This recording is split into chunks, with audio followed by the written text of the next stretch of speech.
கணவர் தான் முழு எல்லா வேலையும் அந்த எல்லாத்தையும் பார்த்துட்டு இருப்பார். எல்லா வேலைன்னா என்ன? பணம் வாங்குற வேலை, அப்ரூவலு, அது இதுன்னு இந்த பணம் வாங்குற ஊழல் செய்கிற வேலையை வந்து அவர் முழுக்க அவர் பார்த்துக்கிட்டு இருப்பார்.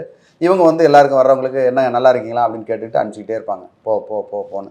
இது வந்து நிறைய இடத்துல பெரும்பான்மையாக இருக்குது. இது வந்து 1, 2 இடத்துலலாம் இல்லை, பெரும்பான்மையாக இது வந்து இது சம்மந்தமான புகார்கள் மற்றெல்லாம் வந்துக்கிட்டே இருக்குது. ஓகே, இவங்க எப்படி நீங்கள் வந்து இவங்களை சமாளிக்கிறதுன்னு பார்த்தீங்கன்னா, இவங்க பேரில் நீங்கள் தாராளமாக கம்ப்ளைண்ட்டை கொடுக்கலாம்.